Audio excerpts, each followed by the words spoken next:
me chamo Bruno, sou mediador de geografia aqui no Polo de Bom Jesus e mais uma vez estou aqui para trabalhar junto com vocês uma temática interdisciplinar dentro da sessão de orientação acadêmica, desta vez envolvendo o tema energia.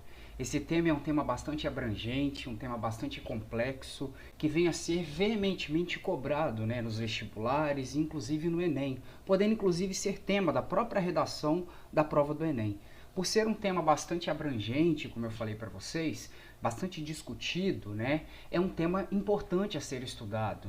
Países, volta e meia, discutem qual a melhor forma de se produzir energia, existe a questão da preocupação ambiental em torno da produção de energia, quais são as fontes mais viáveis ambientalmente falando, economicamente falando, quais são os impactos ambientais provocados aí pela produção de energia num determinado país, enfim, matriz energética brasileira, matriz energética mundial, quais são as melhores formas de se produzir energia no mundo atualmente. É um tema bastante abrangente, como eu disse, é um tema bastante complexo que vale a pena você, aluno, se debruçar e se inteirar um pouco mais sobre ele. Então, nesta orientação acadêmica, a gente vai trabalhar um pouco mais do conceito de energia, as principais fontes utilizadas pela sociedade, a questão do aumento do consumo da energia no mundo, por que do aumento do consumo, quais são as fontes mais viáveis economicamente falando, quais são as fontes mais viáveis ambientalmente falando, enfim, é uma temática bastante ampla e que cabe o estudo por parte de vocês. Então, vamos lá se inteirar um pouco mais sobre esse assunto relacionado à energia. Bom, então, como discutido anteriormente, o tema energia é um tema bastante amplo. Inclusive, definir o conceito de energia é muito difícil. Existem várias definições a partir de diferentes abordagens. Tem a abordagem da física, tem a abordagem da biologia, tem a abordagem da química, enfim. Dentro do conceito da geografia, a gente vai procurar pegar a parte de energia que tem a ver com a física, Energia significa o quê? Trabalho, gerar trabalho, a propriedade que certos corpos possuem de multiplicar o trabalho, ou seja, de gerar força. Por fontes de energia, nós entendemos todos os elementos da natureza que são apropriados pelo ser humano, capazes de multiplicar o trabalho. Nós temos vários exemplos de fontes de energia utilizados pelo homem na sociedade atualmente. Por exemplo, nós temos aí a água utilizada para geração de energia nas hidrelétricas, nós temos a energia eólica, a energia solar, a força das ondas dos oceanos, o calor interno da Terra, chamada energia geotérmica, nós temos a biomassa, que são os combustíveis gerados a partir de plantas ou matéria orgânica de origem animal ou vegetal, nós temos a tração animal, que é uma das fontes de energias mais antigas utilizadas pelo ser humano, e claro, os combustíveis fósseis, petróleo, carvão mineral e gás natural, que são as principais fontes de energias utilizadas no mundo. Quando se fala de energia, é importante a gente observar a questão da classificação das fontes de acordo com alguns critérios. Como todo mundo já conhece, de acordo com a disponibilidade na natureza, as fontes de energias podem ser classificadas como renováveis ou não renováveis.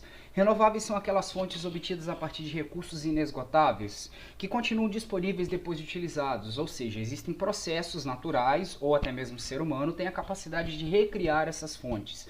Exemplo, a água, o vento, o sol. Agora, existem também os recursos não renováveis, que são apropriados pelo ser humano para gerar energia, que são constituídos a partir de recursos que existem em quantidade limitada no planeta e que a natureza não tem a possibilidade de recriá-los num curto espaço de tempo.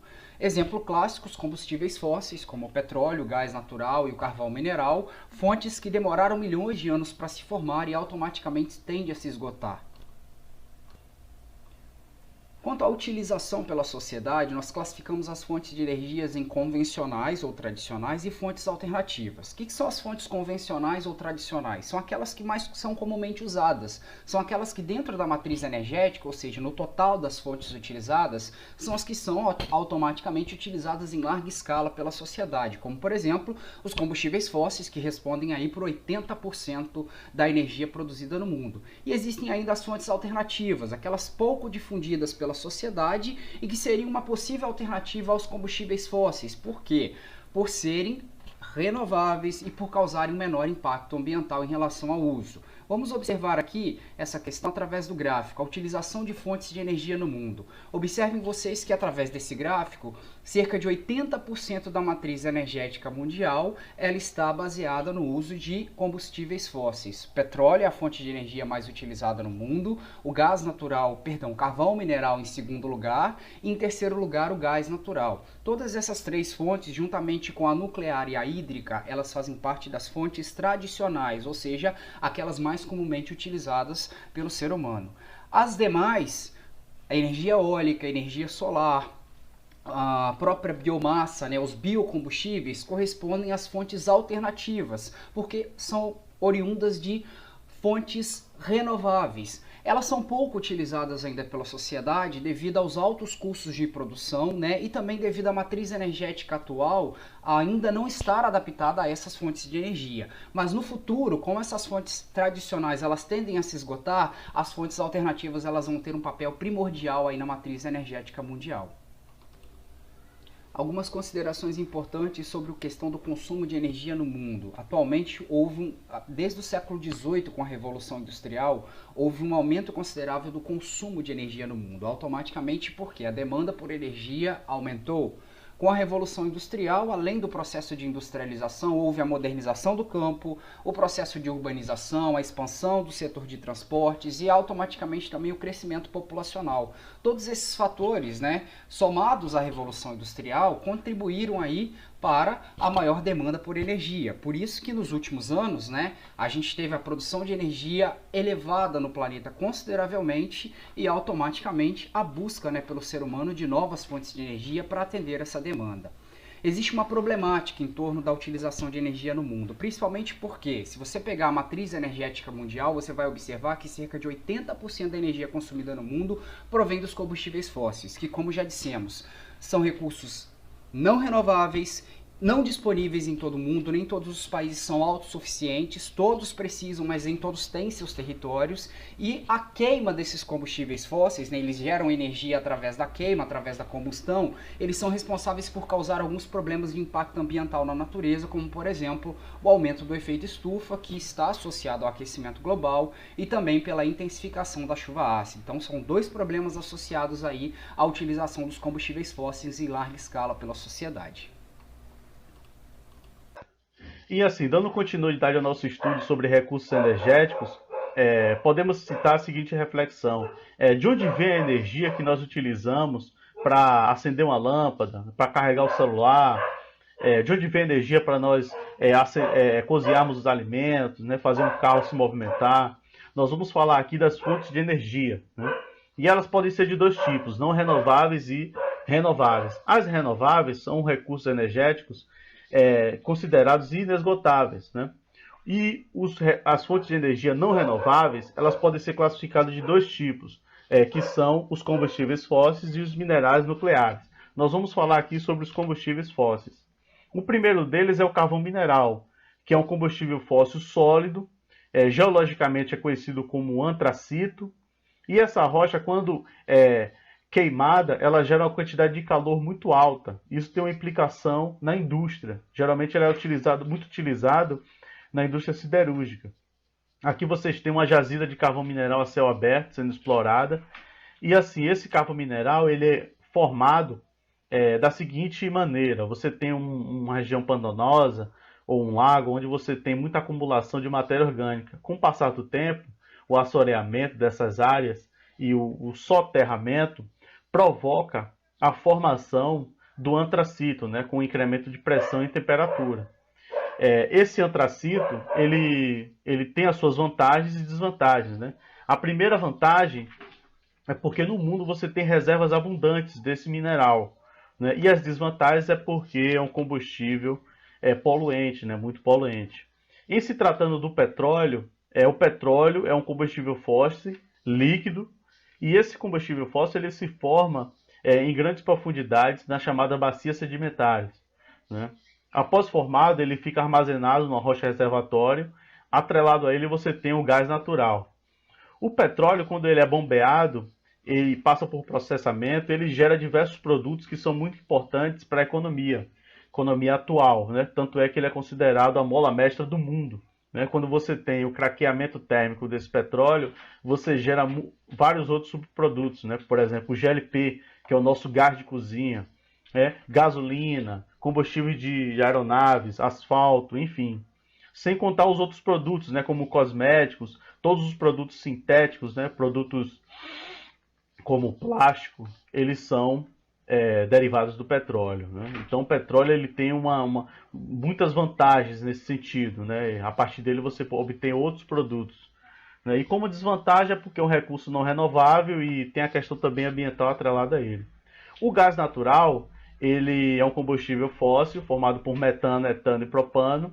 E esse recurso ele se forma juntamente com o petróleo, associado ao petróleo, e ele tem uma vantagem muito boa, que ele é um combustível fóssil, só que ele é menos poluente do que o carvão mineral e do que, por exemplo, a gasolina, né, que é um derivado do petróleo. Esse gás natural ele é utilizado nas indústrias, né, é utilizado como combustível de automóveis, e enfim. Como desvantagem, naturalmente, ele é um recurso não renovável, e em termos de transporte ele ainda tem suas limitações. E analisando a matriz energética mundial aqui ao centro, e comparando com outros países, nós percebemos o seguinte, que o mundo ele consome basicamente petróleo, carvão mineral e gás natural, né? O destaque aqui para a China, né, que a China utiliza muito carvão mineral, né?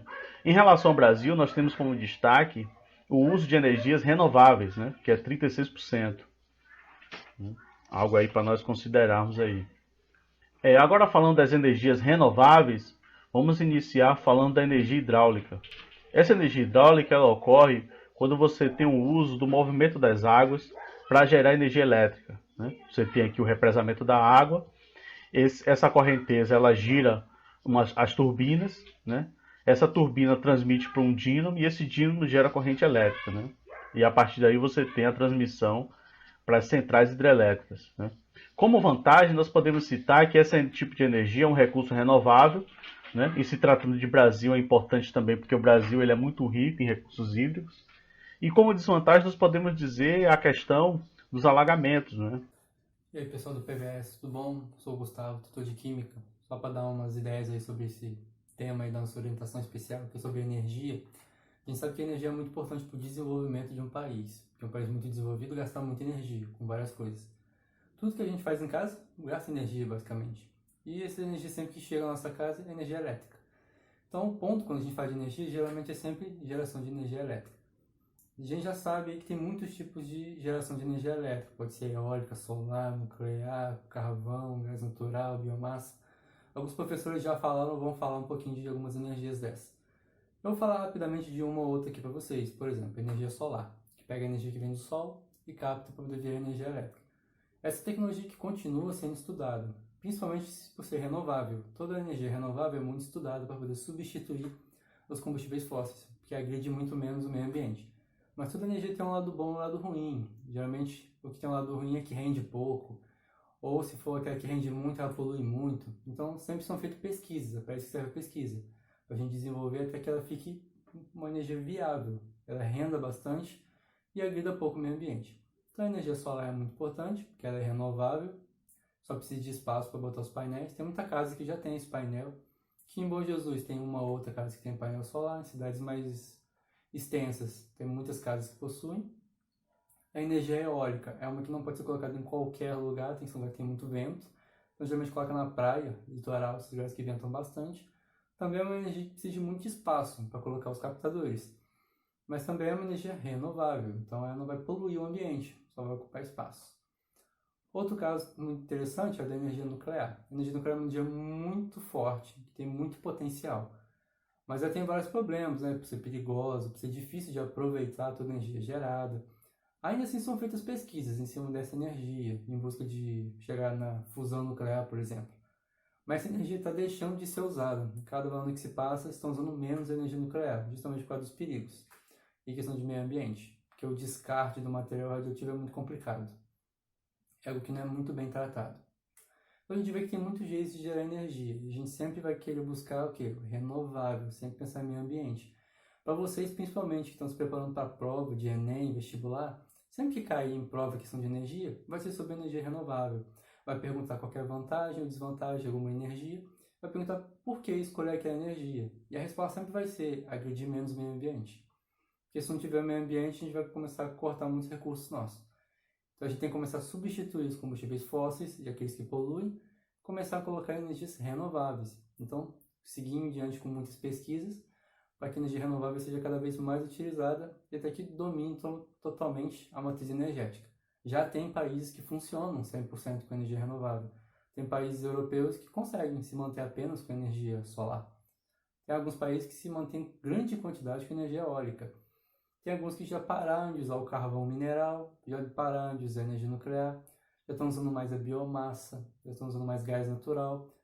Esses que ainda poluem, mas poluem muito menos do que o carvão e combustíveis que envolvem petróleo também.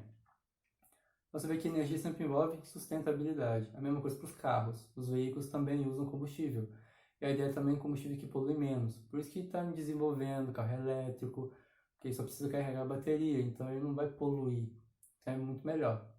Usa combustíveis que poluem menos. A gasolina às vezes é substituída e colocada aditivos. Às vezes recomendo usar mais o álcool, porque gera menos poluentes. E por aí vai. Bom, então essa foi a minha contribuição. Espero que tenha ajudado vocês. Continua firme estudando aí. E aquele abraço. Olá pessoal, eu sou Cleiton Mesquita, mediador da disciplina de Biologia do PVS. E estou aqui novamente para tentar contribuir com a orientação acadêmica especial, falando um pouco a respeito dos tópicos 2.8 e 3. No tópico 2.8 temos a biomassa, que pode ser vista como a matéria orgânica utilizada na produção de energia. A energia pode vir da combustão da lenha, do bagaço de cana-de-açúcar, resíduos florestais, resíduos agrícolas, entre outras matérias orgânicas. A biomassa também é o elemento principal de diversos novos tipos de combustíveis e fontes de energia, como o bioóleo, o biogás e o biodiesel. Esses biocombustíveis derivados de vegetais têm a vantagem de que quando o vegetal cresce, ele absorve CO2 da atmosfera. O mais famoso desses combustíveis é o etanol, que pode ter a cana ou o milho como a matéria-prima. Só para vocês terem uma ideia, o etanol derivado do milho reduz em 20% as emissões de CO2. Já no etanol derivado da cana, a redução chega a 80%. Na década de 1970, com a instabilidade no mercado internacional de petróleo, o governo brasileiro induziu o uso do álcool como nova fonte alternativa de energia através do Programa Nacional do Álcool, que ficou conhecido como Proálcool. Com isso, durante a década de 1980, a venda de carros movidos a etanol atingiu 90% do total do país. No entanto, o programa não teve grandes avanços, principalmente pela estabilização do mercado do petróleo e redução dos preços. Mas ainda hoje é obrigatório um teor de 18 a 25% de etanol na mistura da gasolina brasileira e o setor recebe subsídio do governo brasileiro. Por ser uma fonte de energia renovável, a biomassa é uma alternativa viável para a substituição dos combustíveis fósseis e poluentes, como o petróleo e o carvão mineral.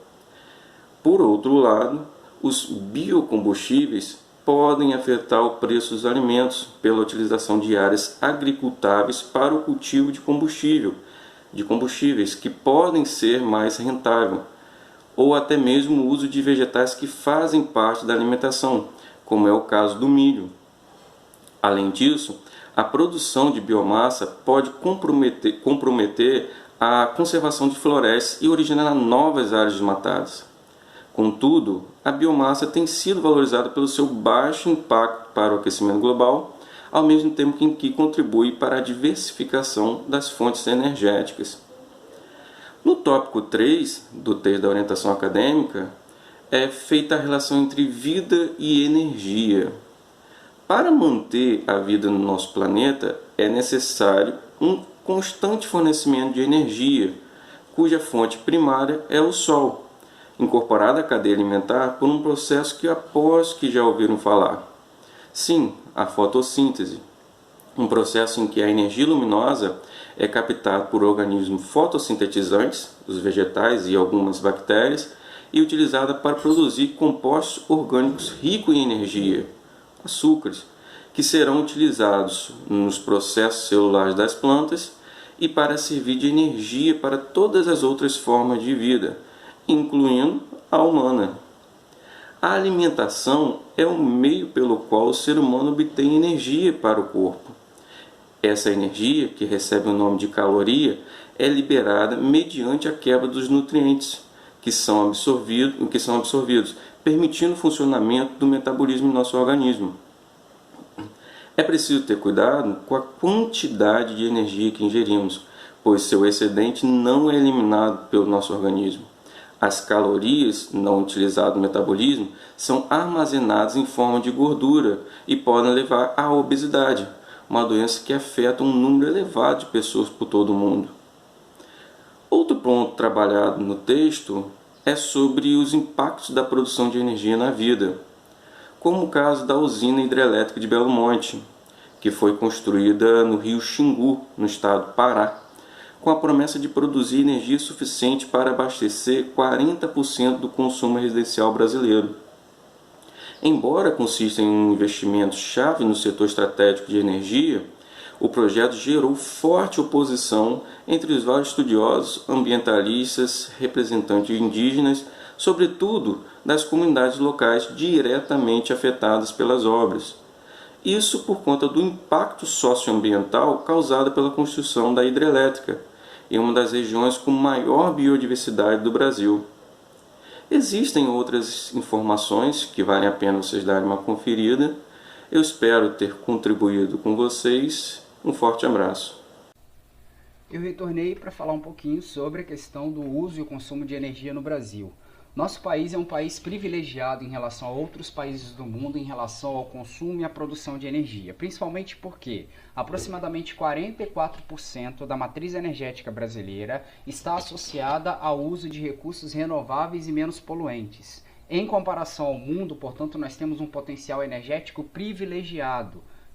Nós utilizamos em larga escala as hidrelétricas para se gerar energia elétrica, nós utilizamos a lenha, o carvão vegetal e produtos derivados da cana, como o etanol e o bagaço da cana para se gerar energia nas termoelétricas. Esse fator faz com que o Brasil seja um país de matriz energética privilegiada em relação ao restante do mundo. Observem vocês que nós estamos aí associado ao mundo, nós utilizamos em larga escala aí os derivados de petróleo e tudo mais, mas nós somos um país que utilizamos em larga escala fontes renováveis. Cerca de 44% da nossa energia, ela provém de recursos renováveis, como por exemplo a energia hidráulica, como também a biomassa, os produtos derivados aí dos biocombustíveis, por exemplo. Voltando aqui ao nosso raciocínio anterior, tal condição é fato que não anula grande dependência em relação aos combustíveis fósseis, responsáveis aí pelo abastecimento principalmente do setor de transporte e o setor industrial, que são os setores que mais consomem energia no Brasil. Só para a gente finalizar, o Brasil ainda não é autossuficiente na produção de energia em alguns segmentos, sendo necessário aí importar, obviamente, alguns recursos para poder atender a nossa demanda, como por exemplo carvão mineral e derivados de petróleo.